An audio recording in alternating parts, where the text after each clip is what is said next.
I feel like a little disclaimer is going to be needed here.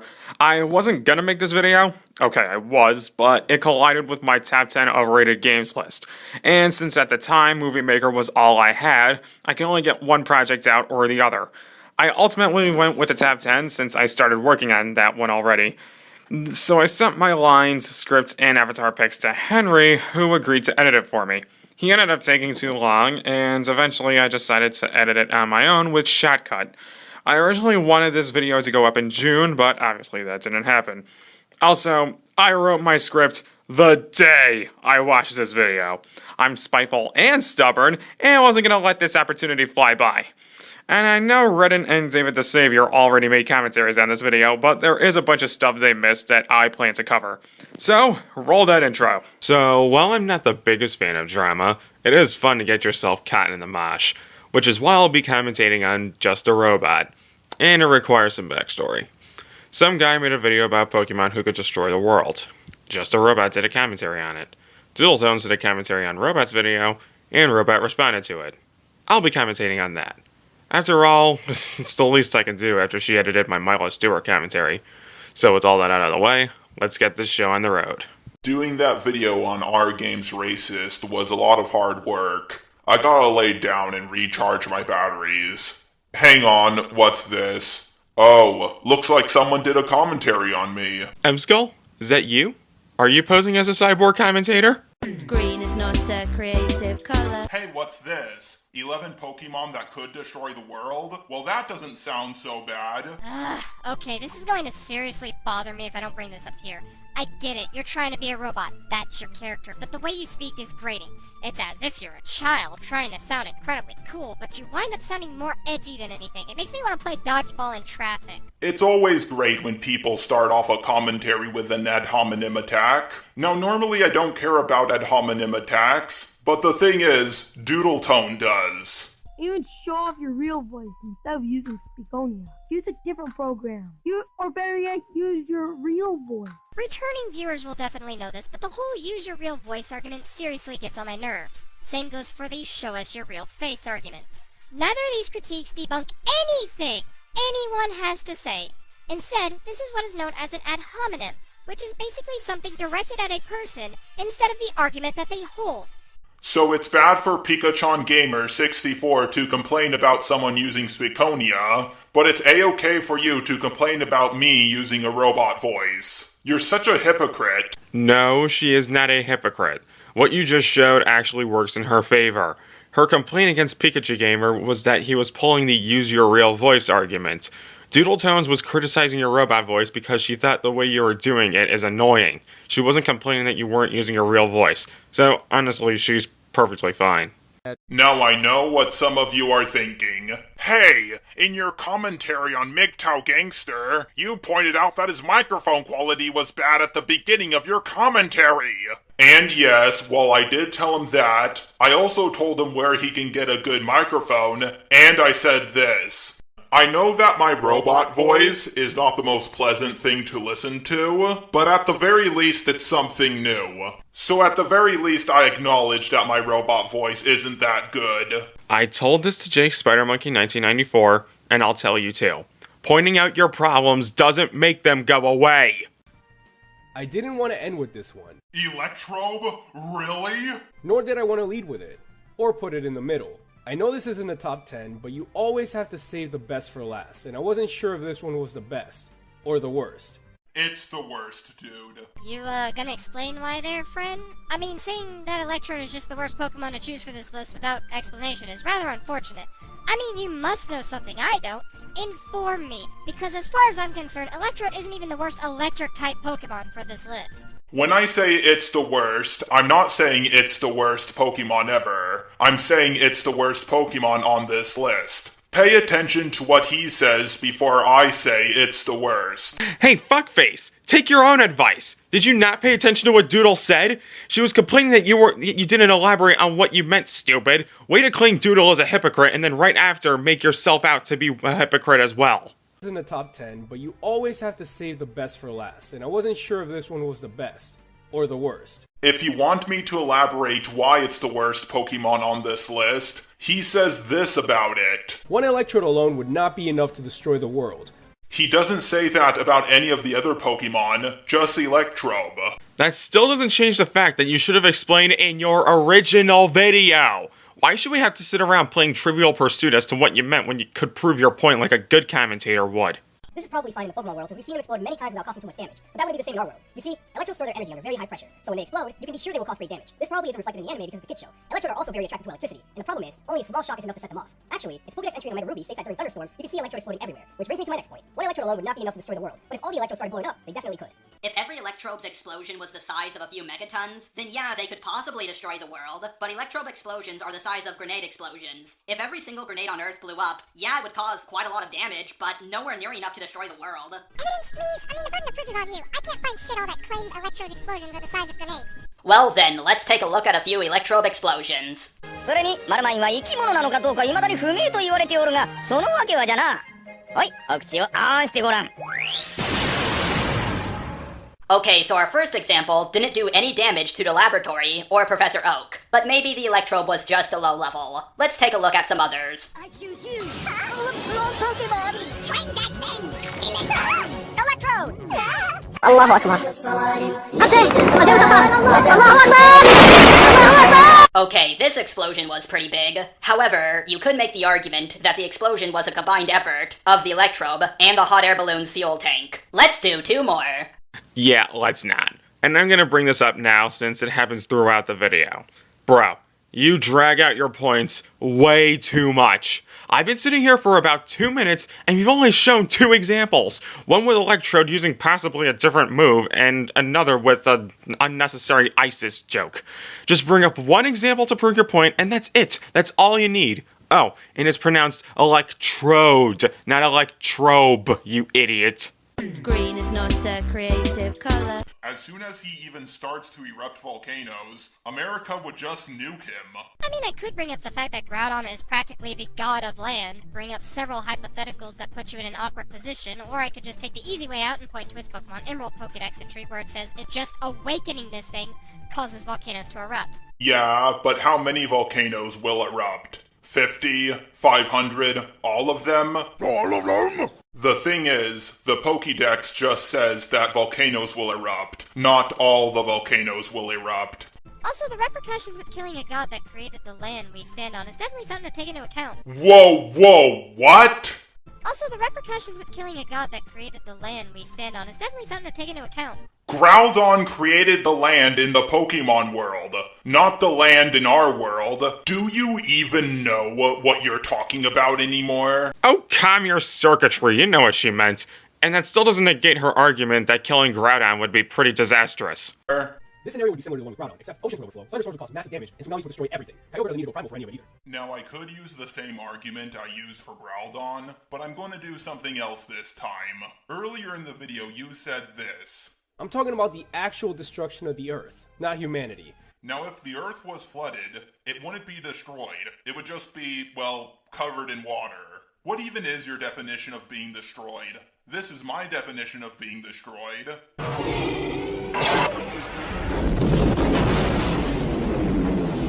Large amounts of flooding can't destroy the Earth until it does. Storms can't cause damage until they do. Doodle Tones does this a lot. She seems to think me saying that something won't destroy the Earth equals it won't do any damage at all, which is completely false. It's kind of like if someone says, if the polar ice caps melted, the entire Earth would be destroyed. Well, it's your fault that she supposedly misunderstood you because the concept of clarification seems to have escaped you. But more to the point, water causes not only issues to civilization. If you want to take out civilization issues, then it can cause issues with erosion too. It can also kill all the plant life out on Earth. If Kyogre fucking comes in with a flood, that wouldn't be out of place in the Pokemon Old Testament. And sure, while he breaks the rules of his own list, I'm not faulting you there. However, what I can fault you for is, if you're only including natural issues, the entire Earth being covered in water is not a natural issue. Yes, it is, you fucking retard. Water is a part of nature. the fact that Kyogre can do a lot of damage to the Earth as it is. Try again. My argument isn't Kyogre can't do any damage. My argument is Kyogre can't do enough damage to destroy the Earth. Just because something can do a lot of damage to the Earth doesn't mean it can destroy the Earth. One could argue that if enough damage is dealt to a specific thing, it will get destroyed. That note, math isn't my strong suit, so I'll be skipping the Mega Blastoise segment. You have got to be kidding me! It doesn't matter if math is your strong suit or not. What he's saying is so blatantly wrong. He's saying that something that can rip through solid steel, increased by 50%, can destroy the Earth. That's like saying 1 plus 2 equals 420 octillion. But if she's not good at math, then she wouldn't be able to argue with you and therefore look like a total idiot. You kind of want to avoid doing that when arguing. And I'm no math whiz either, but if you increase the power of something that can rip through solid steel by 50%, then you'd be able to pierce through diamonds, the hardest substance on Earth. So there could be a chance of Armageddon if we calculate this just right. Green is not a creative color. Do you know how hot the surface of the sun is? 9,940 degrees Fahrenheit. It's over 9,000! But that's still not as hot as Macargo's body temperature, which is almost double at 18,000 degrees Fahrenheit. This is obviously not a problem in the Pokemon world for whatever reason, but that wouldn't work here. Macargo could destroy our world just by being close to it, and that probably makes it one of the most dangerous Pokemon on this list. Now granted, that would cause a lot of damage, but nuclear explosions are far hotter and way bigger than a few 100,000 Macargos. This does not prove Mango Man wrong, though. All you really do is imply nukes don't do damage to the Earth on their own. What? My argument is, we have things on Earth that are way hotter than twice the surface of the sun. If they can't destroy the Earth, then Macargo can't destroy the Earth. And not just nukes, we have plasma cutters that are far hotter than Macargo. Celsius? Celsius?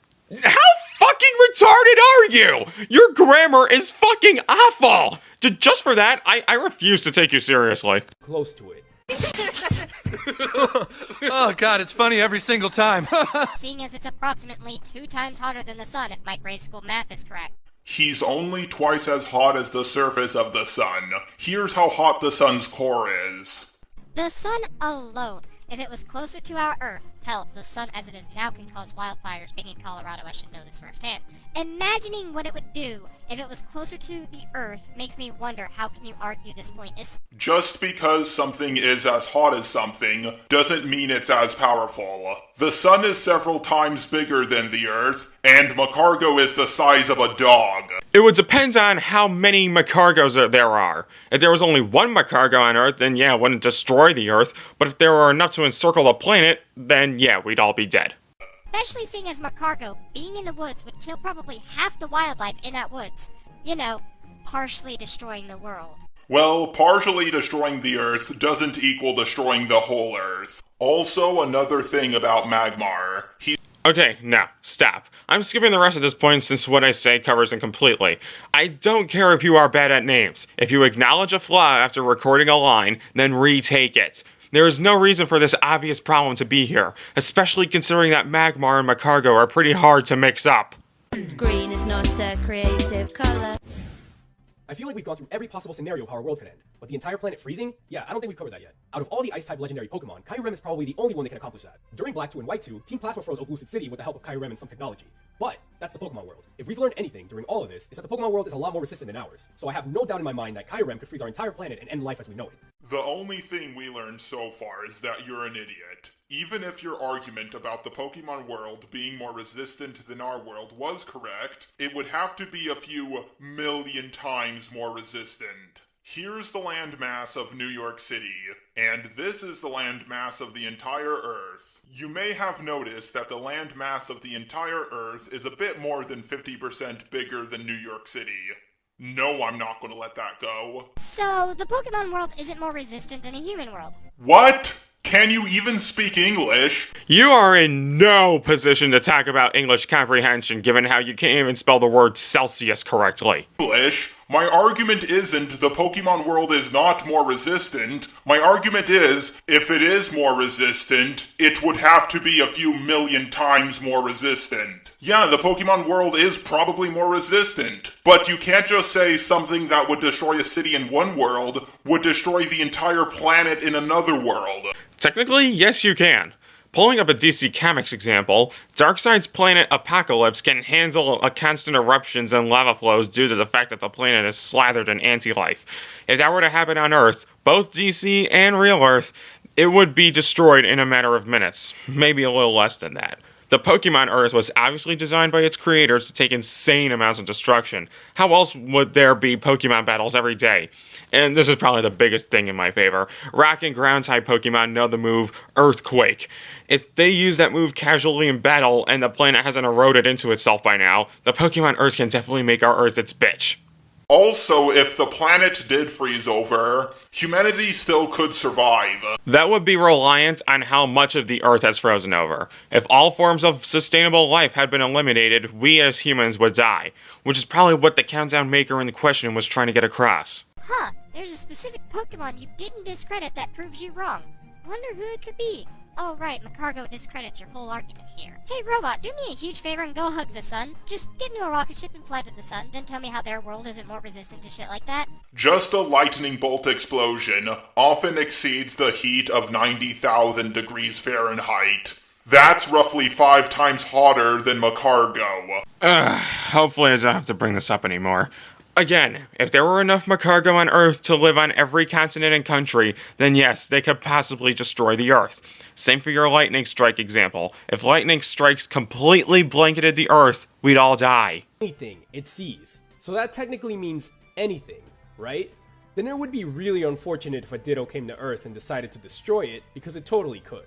Think about any day in your life. What do you usually see outside? The sun. If Ditto wanted to destroy the planet, all it would have to do is transform into the sun while on Earth. That alone would instantly destroy the planet. I don't think it's ever implied in any of the shows or any of the games that Ditto can transform into something that big or that far away. Well, no, but there's nothing that implies Electro's explosion is comparable to that of a grenade either. Aloha Bar. Zekyle. Also, Mew has the ability to transform, so shouldn't she or he or it be on the list? Well, Ditto is much more known for transformation, and even if he was, this doesn't prove the original guy wrong. Look, Robot, I don't fault you for the majority of these mistakes. Honestly, the fact that you weren't looking at the differences between the two worlds, which is where a lot of this original list comes from, is where a lot of the issues from your video comes from. But I do know that the Pokemon world is more resistant than our world. However, you can't just say something that would freeze over a city in the Pokemon world would freeze our entire planet over in our world. Yes, we do know that the Pokemon world is more resistant than our world. Exactly, so I'm ending it here. The video is basically over and he just gives his final thoughts on Doodle, which is just a stupid Filthy Frank joke. Final thoughts, this honestly was rather poor. You missed a lot of what Doodle was saying, and not to mention your points dragged out for years. That was probably my biggest gripe.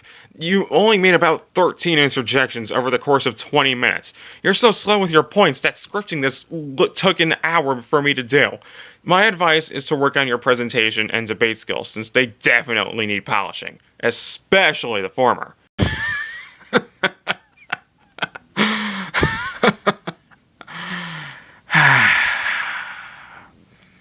I knew you weren't done. I just knew you weren't done. You're just so predictable like that, you know? You couldn't resist. You absolutely had to come back to us. So, as you can see, Jar made a rant on the Neo CC, and here's my response. Now, I'm in the fucking weeds with other videos, so I'm gonna make this quick. But let me just say right now that this video is pretty much Borg's message to the CC, as in it transitions into a rant on a specific person in the CC, and proceeds to say that the community sucks because of that person. First, let's start with the wonderful label you've given us, the Neo CC. Well, actually you call us cucks like the stupid SKW you are, but nah, let's go with Neo CC, since that's the one you and your fuck buddies have gone with. What does it even mean? No, I legit want to know how you came to that label of all things. It makes no sense since the CC isn't even new. It's been around for a while. Next, let's talk about your complaint about our usage of avatars. You say that we change our avatars every video, or even sometimes during the video. Okay, care to give us any examples? You just say some commentators do this without even mentioning names. What? You're scared you might attract attention? Whatever happens to proving your points with evidence? Guess that doesn't apply here. Oh well. You then go on about commentators covering subjects that they know nothing of. And you use MDXLR as an example, a commentator who doesn't have a very high reputation in the community, and therefore can't represent all commentators. And it really shows you're stretching to find problems with us. Regarding your point about one-shots, yeah, I'd give you that if the CC already didn't harbor criticism against one-shots, given how less of them pop up nowadays. Then you go ahead and say we nitpick too much, and show us TP complaining about Morgan's poor sound editing. Your response is apparently the genius remark of, "Oh, I didn't notice it, so it's irrelevant." Yeah, which is fucking retarded, because if someone notices a flaw, as minor as it can be, they still have the right to point the flaw out. Nitpicking would be stopping the video every 2 seconds to make a remark about someone's avatar being the color blue. Oh, and wait, take a joke seriously. Now, here's where things get bad. Like, really fucking bad. Now, Jar is going to talk about commentary material playlists. The purpose of these playlists is to give commentators material if they are having a hard time finding material themselves. For some reason, he decides to single me out for my playlists. And he seems to have a problem with the fact that my playlist has a lot of anti-SJWs in it, any videos in it. Oh no, his problem is that he ended up in there. Yeah, newsflash fuckface. I find anti-SJW videos to be shit. It's not my fault most of you are sexually frustrated faggots who think calling women cunts 100,000 times counts as an argument. As for why one of your videos showed up twice, well, it was a mistake that I have long since fixed. Good going, dickweed. Wait though, it gets better. He has a problem with the fact that a lot of my commentaries aren't on anti-feminists, even though I've never really proclaimed my channel to be about tackling those people since I'm still kind of new to feminism. But he thinks he has it all figured out. According to Jar, I'm too much of a pussy, by the way, nice job using female genitalia as an insult, to commentate on anti-feminists because they'll respond to me, and I just want others to do my dirty work so they can take the hate for me. No, fuck you! No, you fucking moron! I set up that playlist because I don't have all the time in the world to cover those videos and want others to take a crack at them. That doesn't make me a wannabe feminist. That means I'm a busy guy, you ignorant motherfucker. How about you stop trying to make me look bad and properly inform your audience of what's actually going on? Then he brings up Justin's video on him, and then says Ski's video on it was good despite Ski responding to Jar as well. Fucking blow me. He then spends the rest of the video bitching at Susie and Reddit for shit that has long since been resolved. I think it goes to show that Jar just has this superiority complex where he must come out on top always. This video is proof alone. Alright, here we go. Hello, Jar. We meet again for round 2. Or is it technically 3? Either way, I'm back to you. So, I apologize for the quality of my previous video. I admit it was an emotionally charged mess. But as I promised, I made a better and more organized one. My opinion of your video hasn't swayed. I still think it's shit. And hopefully this video can better highlight why. Let's do it for real this time. Also, excuse how my voice sounds. I kind of have a sinus infection.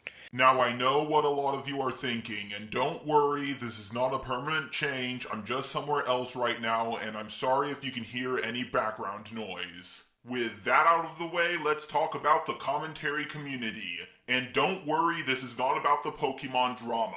But I will bring it up once or twice throughout this video just to give an example of something. But before I begin, I'm going to explain to you what I mean by commentary community.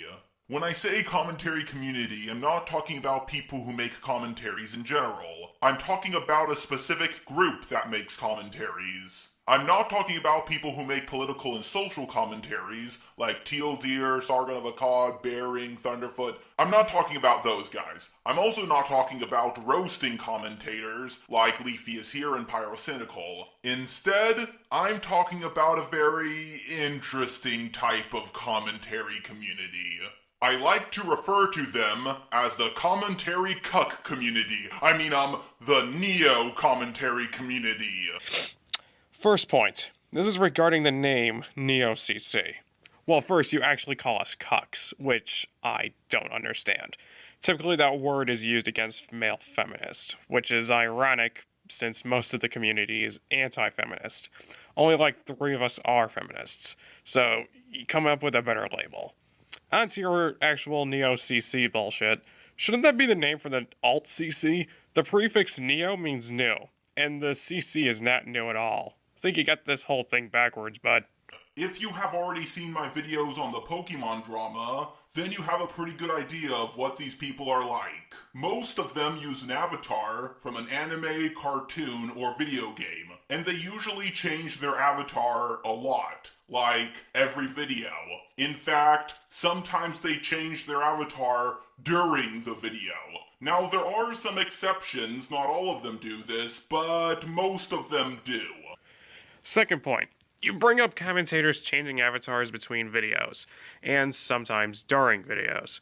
This point is completely moot since you fail to provide any examples, which hilariously enough is something you profess is the reason you have so many fans. Anyway, some of us have avatar changes because...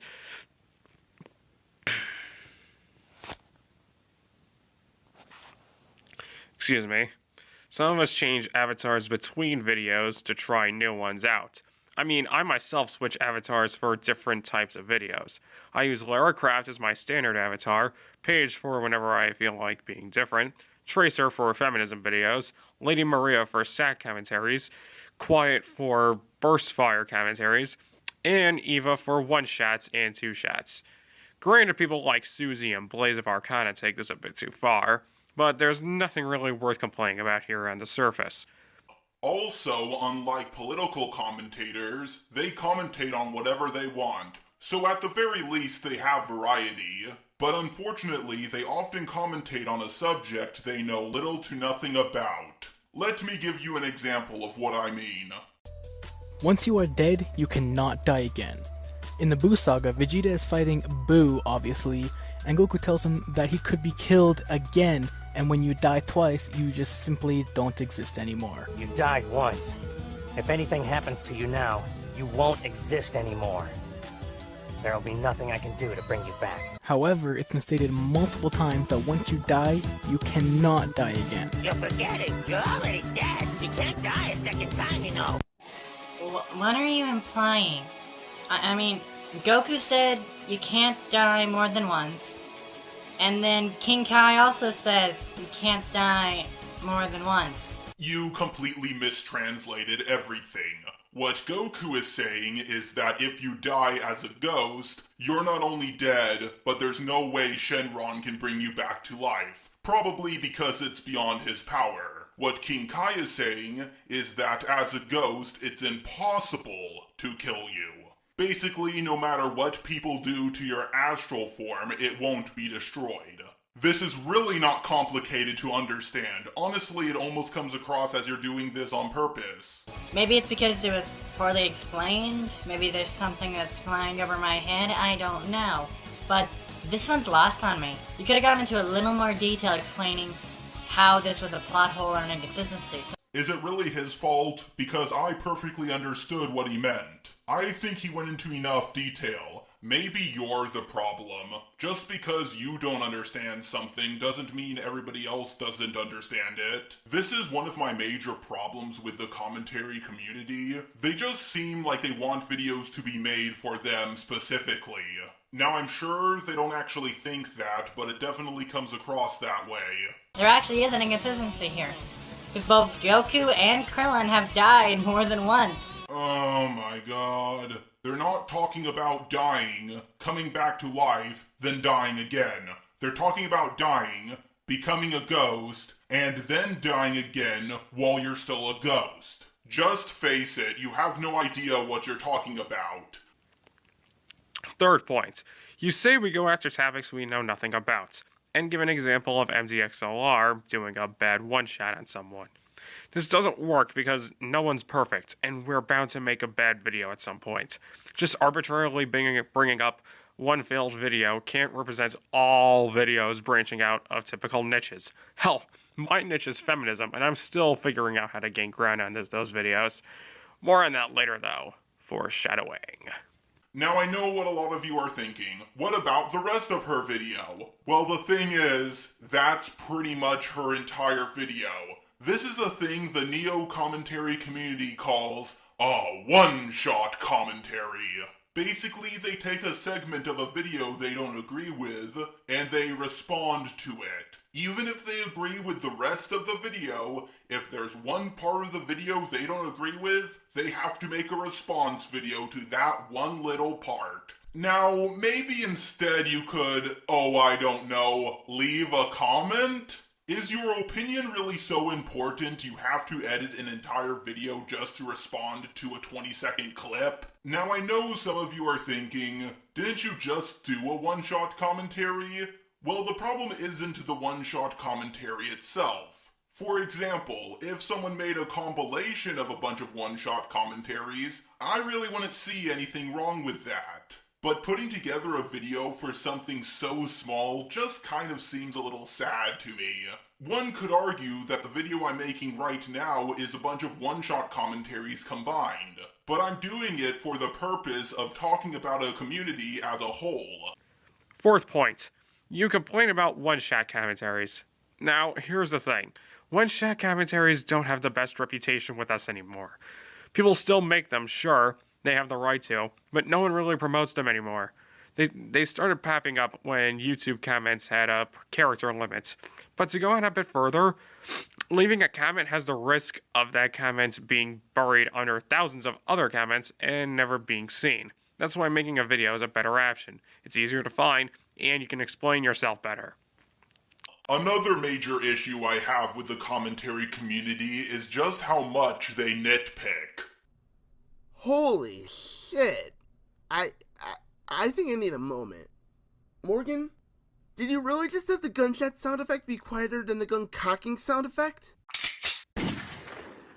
Could you not look at the tracks in your video editor, look at the sound and think, oh geez, the gunshot sounds awfully quiet over here. Maybe I could raise the volume just a bit or something? Like, what am I supposed to do about this? Oh yeah, the rest of the suicide subplot. Really? You're complaining about a gunshot sound effect? I mean, I won't lie, it's a mistake with the video, but it's so fucking small. I wouldn't have noticed it if you didn't point it out. Where do you guys even draw the line? When is a mistake so small you don't point it out? And the guy is acting like this is a huge mistake.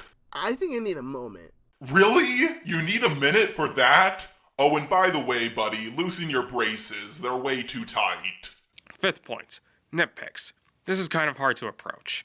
My first problem is your example. You bring up TP's video on Morgan, where he points out Morgan's poor sound editing. Now, I usually let nitpicks slide if they have a point, which TP did. Besides, he's a commentator known for having high standards for editing, so that's not really something I've heard of from him. It doesn't matter if the problem is small. If it gets to a point where you had to mention it, it's a problem that should be fixed, like all flaws. Also, nice job nitpicking TP's speech impediment. You know, something he can't control. Oh, and nice job nitpicking his hyperbolic behavior, too. So who's really nitpicking here, you fucking Tin Man? The next thing I'm going to talk about is commentary material playlists. Basically, commentators make these playlists of videos they don't have the time to commentate on, and if another commentator is looking for some material, they take a look at these playlists and see if there's anything they want to talk about. By far, the most pathetic one I could find was the one by Nihilistic Snake, who used to be known as Sloth Boy. His commentary material playlist is full of anti-SJW videos. Hey look, there's one of my videos. Oh, look, there's another one. Another one. And another one, which is the same video as before. Huh. I guess he hated it so much he had to put it twice. 6th point. Commentary material playlists, aka the beginning of his rant on me. So for some odd reason, you use my commentary material playlist as a reason why you hate all of them. Your main problem is that my playlist is full of anti-SJW videos. Not that you liked any of the videos in the playlist, but the sheer fact that they're in there. You don't even say anything like, have some originality. It just makes you look ass hurt. As for why one of your videos ended up there twice, it was a mistake. I thought your video wasn't there when it was. I fixed it, so shut up. So I took a look at some of Nihilistic Snake's videos, and barely any of them are on anti-feminist. Allow me to explain to you why that is. So Nihilistic Snake did a commentary on one of the Amazing Atheist videos, and the Drunken Peasants eventually responded to it, and Nihilistic Snake got so much hate he took the video down. If you want to see it, I will link a re-upload of the video down below. But the point is, Nihilistic Snake is such a pussy that he wants other people to do his dirty work for him. He's not even a feminist. He's a wannabe feminist. Holy fuck, that's pathetic. He knows for a fact that if he does a video on any of these people, there's a good chance that they will respond. So he's not going to do it himself. He's going to try to get someone else to do it for him. So they can get all the hate and not him. How pathetic can you be? Now, Nihilistic Snake is one of the most hated people in the Neo-CC, but despite that, there are still people who go into his playlist to find material. Another very hated person in the Neo-CC did a video on me, and yes, this video was in Nihilistic Snake's playlist. Oh yeah, by the way, this person actually linked me their video, because they know that they're such a nobody that there was no other way I would find their video. Now, I'm not going to respond to it, mainly because someone else already has, and I thought they did a good enough job. But I am going to be talking about Nihilistic Snake's comment on the video. Jar is fucking retarded for thinking alimony is oppression. No, it's called being a parent. Okay, first of all, I was talking about child support, not alimony. Yes, there is a difference. Second, let me get this straight. You think that having your kids ripped from your arms and having to be forced to pay money, which you don't even know how much is being spent on them, is not oppression. Now, I do think child support is necessary. But the bad thing is, it greatly affects one gender over another. And by the way, child support can be very expensive. And if you don't pay it, you're going to be thrown in jail. Now let me ask you this, feminist boy. If the roles were reversed, would you say it was oppression? 7th point, the rest of your rant on me. And yes, this is still the worst part. You point out that barely any commentaries of mine are on anti-feminists. You conclude that because of the TP incident from a year ago, that I don't have the balls to commentate on anti-SJWs because they would respond to me. You think that I just want others to take all the hate in my place, and proceed to hammer in the point that I'm pathetic. Okay, let me explain something to you right here, right now. If I had all the time in the world to commentate on the videos in that playlist, I definitely would. It's not this bullshit reason you've concocted that I don't want to get any hate, y'all. And I love how you don't consider that I want someone else to give their own perspective on those videos better than I ever could. Nah, wait, you wouldn't do that. If you did, you wouldn't be able to make me look worse than I actually am. You know who's pathetic, Jar? You. You're a liar and a petty hypocrite, always changing the stories to suit the listener. You're not the silent minority, and you're definitely not something special or unique. Think hard. You have considerably more subscribers than I do, and here you are trying to beat down someone with a smaller channel. You must feel so good about yourself. Fuck you. Now I am going to be talking a little bit about the Pokemon drama with my next point. So out of everybody who made a response video to me, Dirtbike Redden probably talked the most shit. But after I did my response video to everybody who did a video on me, he removed his comments section a few days later. Now he said he removed the comments section because the comments from my fans were stupid and unreasonable. Now maybe they are, but I can't tell, because they're all gone. However, I went on his DeviantArt and I found this comment. It doesn't really seem stupid, and it doesn't really seem unreasonable. Now, Dirtbike Redden originally had this really hilarious description underneath his video, but unfortunately I couldn't get a screenshot of it. He did later update his description, and in it he apologized. Aww, yeah, so nice of you. I forgive. But there is one problem I do have with his description, and it's the biggest problem I have with the Neo commentary community overall. First, I'm going to give a little context to what's going on. So Yankee Doodle Dandy Tones was talking about me in a live stream. My thoughts on Just a Robot. Here's the thing. Just a Robot annoys me. He's one of those people who will talk and talk and talk, and if you call him out on him even remotely being wrong, he will not admit to being wrong. Ever. And Dylan Thomas the Tank Engine made a commentary on it. Now, if you've seen my videos where I defended Doodle Tones, I'm sure you've heard me say this line several different times. I have said, if she ever did anything to fuck up, I would easily call her out on her bullshit, and if I ever did anything that was fucked up, I would expect her to call me out. So, let me just say, I'm not trying to start any drama, and I'm still cool with her. I just feel like that her latest live stream needed a little bit of critique, so let me get into this today on DHT. If you want to watch the whole thing, link will be down below. If you're wondering how the Neo CC reacted to this, they went bananas. They called Dylan a doodle trader, and they started making videos on him. Eventually they did apologize, but still, they went ballistic over him just disagreeing with her. And here's the thing, Dylan and Doodle were friends.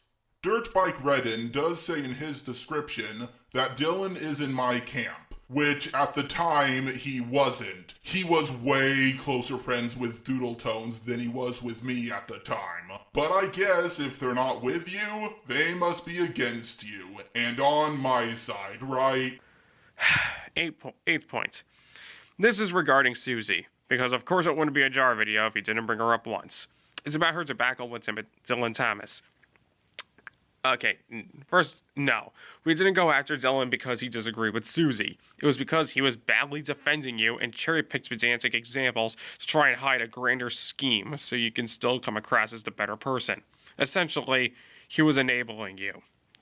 Now that I have given enough context, here's my number one problem with the Neo CC. Dirtbike Redden says in his description that Dylan revived the drama between me and Doodle Tones. So let me get this straight. Doodle talking about me for several minutes is not bringing up the drama. But Dylan pointing out that she's bringing it up is bringing it up. You have got to be shitting me. This is what I really hate most about the Neo CC. It's never them who are reviving the drama. It doesn't matter what they do. They can make 15 videos on me. But if someone makes a video back, oh my god, they're bringing back old drama. And before you make an excuse like, oh, it was on a live stream, so it doesn't count, or someone asked her a question, or the video wasn't directly about you, just be honest with yourselves. You all know that if the situation was reversed, you guys would be going ballistic. I also really like the part where he says, we lack the ability to ignore other people making response videos. I mean, really, how much of a hypocrite can you be? Oh, I'm sorry. Being a hypocrite doesn't make you wrong. Even though I'm not saying it makes you wrong. But for some reason you're taking it that way. I don't really give a shit if someone does a video on me. But what I do have a problem with is people who run away and scream out, no tag backs. Final point. You talk about the double standards of the community, how if you made a bunch of videos on us, it'd be considered reviving dead drama. Plenty of other people debunked this point for me in the comments section, so most I'll say is that that's not an argument. That's a deflection, or an appeal to hypocrisy. All in all, this video was shit. It's just 16 minutes of you grasping at straws and attaching minor problems to all of us in the hopes to establish some bullshit narrative you can't seem to function without. And like I said before, it really does make you sound like you have a superiority complex.